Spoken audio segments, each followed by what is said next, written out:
Pessoal, boa noite. Hoje a gente vai tratar sobre a unidade 2, seção 1 do livro base que está no portal. Eu já mandei esse livro para vocês, eu já disponibilizei em aulas anteriores aí no portal AVA para vocês. E se alguém tiver alguma dificuldade para conseguir pegar esse livro, para conseguir baixar esse livro, entre em contato comigo ou com o líder da turma, que ele também tem, eu já enviei para ele. Ou entre em contato comigo que eu mando para vocês por outros meios aí, WhatsApp, e-mail, etc. Mas é importante que vocês tenham esse livro para que vocês consigam acompanhar o que a gente está falando aqui, beleza? Com relação à avaliação parcial que vocês fizeram, eu vou mandar para vocês, mandar para o líder, ele encaminha para vocês a resolução da avaliação. Então, bora para frente. Hoje a gente vai tratar a unidade 2, seção 1, ok? Modelagem de sistemas físicos. Antes de a gente entrar em modelagem de sistema físico especificamente, vamos rever alguns conceitos aí. Primeiro, um dos objetivos principais aí da teoria de controle é fornecer meios ou ferramentas para que nós consigamos representar matematicamente, por meio de uma equação, um sistema qualquer, ok? E de forma que, através dessa equação, a gente consiga prever como o sistema vai reagir a um estímulo que seja de nosso conhecimento. Então, eu preciso modelar de forma que, se eu aplicar um determinado estímulo que eu conheça no sistema, eu consigo prever como esse sistema vai reagir, ok? Então, controlar aí seria definir aí, a gente ter um sinal de entrada pré-definido, conhecido, aplicar isso numa equação matemática e conseguir prever a saída do sistema, ok? Ou ainda seria verificar para uma determinada saída, para uma determinada resposta que o sistema está dando, qual seria a entrada, o que está estimulando essa resposta no sistema. Como faria isso? Através da estrutura interna do sistema, conhecendo a estrutura interna do sistema ou conhecendo o modelamento matemático desse sistema, ok? Teoria de controle, atualmente, ela tem dois ramos principais aí, que é o controle clássico e o controle moderno. O controle clássico é aquele que é baseado no domínio da frequência, usando ali transformada de Laplace para migrar o sistema do domínio do tempo para o domínio da frequência. E aí ali a gente consegue fazer função de transferência desse sistema no domínio da frequência, no domínio S, e a gente consegue prever a reação do sistema tendo a função de transferência dele, sem entrar em detalhe do que existe dentro do sistema. O controle clássico, então, ele vai te permitir analisar o sistema no domínio da frequência, não é no domínio do tempo, ou seja, a gente vai pegar vai modelar o sistema no domínio do tempo, vai aplicar a transformada de Laplace e ele vai mudar para o domínio da frequência, no domínio S. E aí a gente consegue fazer ou definir a função de transferência desse sistema a partir dos três parâmetros principais aí, que é a entrada do sistema, a saída do sistema e fazendo a saída sobre a entrada a gente consegue chegar na função de transferência do sistema, que é a dinâmica do sistema, digamos assim, a forma como esse sistema responde, ok? E isso sem saber a fundo, sem conhecer detalhadamente o que tem ali dentro daquele sistema, ok? Então a gente consegue saber ali a resposta do sistema a um determinado estímulo pré-determinado, um estímulo que nós conheçamos, sem saber o que tem internamente naquele sistema. Tá, e o que seria o sistema? O sistema pode ser, por exemplo, um circuito elétrico, pode ser uma planta fabril, uma fábrica, pode ser um sistema ali de conjunto de controle de nível, de uma caixa d'água, de um reservatório, e por aí vai. Dá pra gente modelar diversas coisas diferentes aí usando essa teoria. A função de transferência, a gente já conhece, já fez exercício aí em aula anterior. Ela é a relação da saída do sistema sobre a entrada. É a saída, a resposta que o sistema vai dar, dividido pela entrada do sistema, sem a gente saber exatamente o que tem ali dentro do sistema, ok? Ele é uma função polinomial, porque vai dar uma divisão de polinômios, beleza?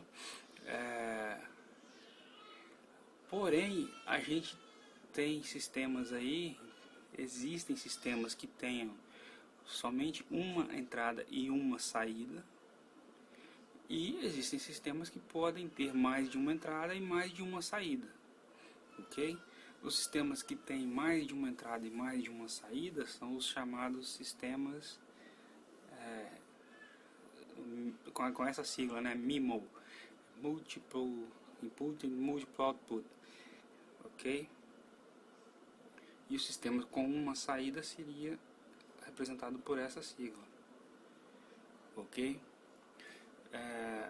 Na modelagem, na teoria de controle clássica, ela é desenvolvida em cima da função de transferência do sistema no domínio da frequência, no domínio S.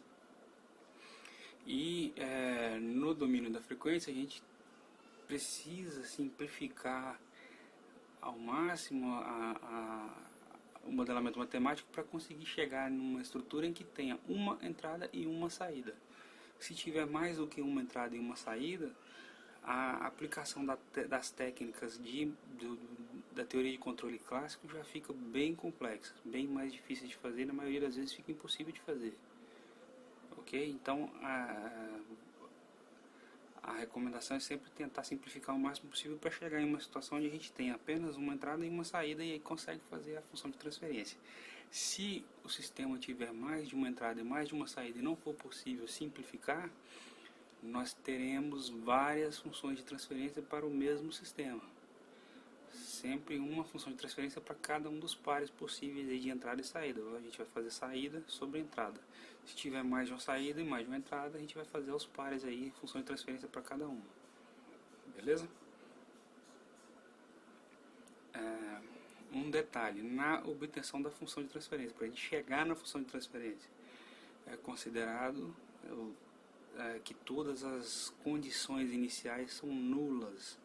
Ou seja, no período que a gente vai analisar ali, no instante de tempo em que será feita a análise, é levado em consideração que não existe energia armazenada em nenhum dos componentes do sistema. Então, se tiver capacitor está descarregado, se tiver indutor está descarregado, se tiver mola não está comprimido nem esticado, e assim sucessivamente. Não há energia armazenada no sistema nas condições, quando é dito que as condições iniciais são nulas. Na teoria de controle moderno, existem outras ferramentas que permitem a representação do sistema no domínio do tempo, não é no domínio da frequência, então aqui vai ficar em função do tempo. No controle clássico, no domínio da frequência, no domínio S, aqui no domínio do tempo, ok? Sem aplicar o Laplace. E a gente consegue representar esse sistema no domínio do tempo usando uma ferramenta que é chamada de representação em espaço de estados. Ok? Uma das vantagens dessa representação em espaço de estados é que ela permite que a gente represente sistemas lineares ou não lineares, variantes ou invariantes no tempo, e também sistemas que tenham múltiplas entradas e múltiplas saídas. Não é necessário fazer uma função de transferência para cada um dos pares de entrada e saída. A gente consegue representar tudo num conjunto só, usando essa representação em espaço de estados. Ok?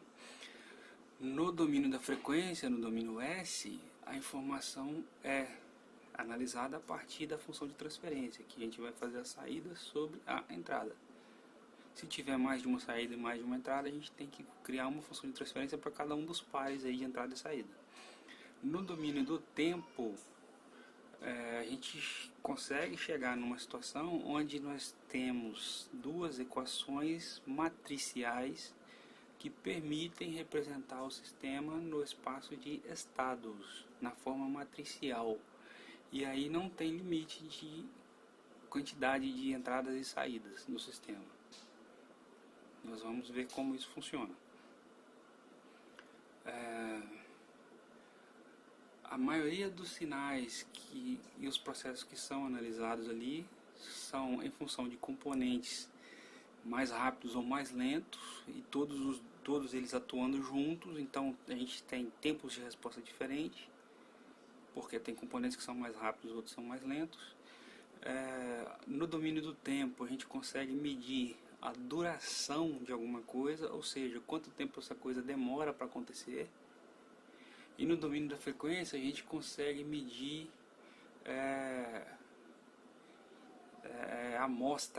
amostras instantâneas ali dessa grandeza ali que está sendo medida, ok? No domínio da frequência, no domínio S. Então aqui a gente tem a representação no domínio do tempo, que a minha variação do sinal aqui está em função do tempo. À medida que o tempo vai passando, o sinal vai variando. E no domínio da frequência a gente vê na forma espectral, a gente vê como se fosse uma região espectral desse sistema aqui. As duas formas permitem analisar o sistema, e é possível transformar de uma para outra, sempre que for necessário. Uma outra forma de se visualizar isso seria no sistema tridimensional, na representação tridimensional, onde a gente tem o domínio do tempo, que vai me dar a variação do sinal em função do tempo. À medida que o tempo for correndo aqui, o meu sinal vai variando. E no domínio da frequência, como se nós estivéssemos daqui vendo nessa direção, nós vamos ver espectros, seriam barrinhas, ok? E é possível transformar de um para o outro aí sempre que for necessário. No domínio da frequência, então, no domínio S, a gente vai trabalhar com amplitudes, ok, dos componentes. E no domínio então está trabalhando aí com espectros do sinal, ok? No domínio do tempo, a gente consegue medir duração desse sinal. É possível calcular, por exemplo, aqui período desse sinal, calcular quanto tempo leva para responder. E no domínio da frequência a gente não consegue calcular o tempo, porque a gente não tem essa informação aqui. A gente tem espectros, ok? Então, assim, por que eu estou mostrando isso? Porque as duas formas são úteis, as duas formas são necessárias, e tem informações que são possíveis obter somente no domínio do tempo, e tem informações que são possíveis obter somente no domínio da frequência. Como no domínio da frequência a gente tem uma quantidade de, digamos assim, de informações menores, ela acaba facilitando a análise. Aqui a gente faria a análise usando a equação do primeiro grau, segundo grau. Aqui a gente vai trabalhar com funções seno, funções cosseno, com EDO, e aí a análise acaba ficando um pouco mais complexa. Mas tem coisas que a gente só consegue fazer no domínio do tempo, não consegue fazer no domínio da frequência, beleza? Então existem informações aí que somente podem ser obtidas no domínio do tempo, e existem informações que só podem ser obtidas no domínio da frequência. Os dois são intercambiáveis, ou seja, é possível transformar de um para o outro aí sem perder informação sempre que for necessário, ok? Existem ferramentas para isso. A gente vai falar sobre representação e espaço de estado. Primeiro, vamos dar uma pausa no vídeo, que já está chegando em 15 minutos, para não ficar um arquivo muito grande. Eu vou pausar e a gente continua na parte 2.